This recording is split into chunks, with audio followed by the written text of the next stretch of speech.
Indonesia dengan populasi sekitar 278 juta jiwa pada tahun 2023 merupakan negara terpadat keempat di dunia dan sedang mengalami bonus demografi, di mana 70% penduduknya berada dalam usia produktif, yakni 15-64 tahun.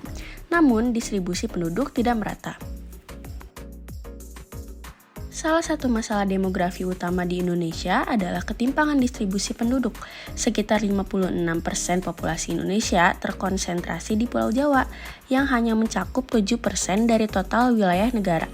Sementara pulau-pulau lain seperti Papua, Kalimantan, dan Sulawesi memiliki kepadatan penduduk yang sangat rendah. Ketimpangan ini menciptakan beban berat pada infrastruktur, lingkungan, dan layanan publik di Jawa, seperti kemacetan, polusi, dan pemukiman kumuh. Sementara daerah lain yang kurang padat justru kekurangan sumber daya manusia untuk pembangunan.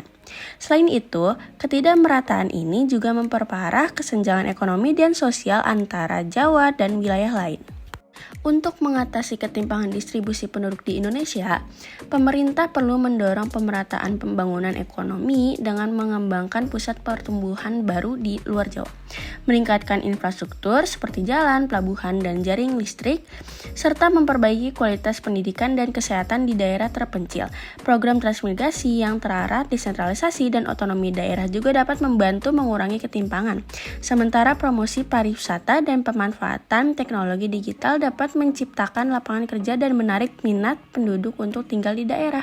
Selain itu, kebijakan fiskal yang mendukung daerah tertinggal, peningkatan kesadaran masyarakat tentang potensi daerah, dan kolaborasi antar lembaga diperlukan untuk menciptakan pembangunan yang merata dan berkelanjutan di seluruh Indonesia. Sebagai seorang warga negara Indonesia, saya memiliki harapan besar dalam merealisasikan visi Indonesia Emas 2045. Saya berharap Indonesia dapat memanfaatkan bonus demografi dengan optimal, di mana generasi muda yang produktif dan terampil menjadi motor penggerak pembangunan.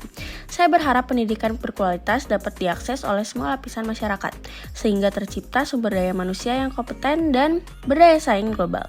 Selain itu, saya berharap pembangunan infrastruktur yang merata dapat menghubungkan seluruh wilayah Indonesia, mengurangi kesenjangan antara Jawa dan luar Jawa, serta mendorong pertumbuhan ekonomi inklusif. Saya juga berharap Indonesia dapat menjadi negara yang mandiri dalam teknologi, dengan inovasi dan riset yang menjadi tulang punggung kemajuan. Di sisi lain, saya berharap nilai-nilai kebinekaan, toleransi, dan keadilan sosial tetap menjadi fondasi kuat dalam menghadapi tantangan global. Dengan kerjasama semua pihak, saya yakin Indonesia dapat menciptakan cita-cita sebagai negara maju, adil, dan sejahtera pada 2045.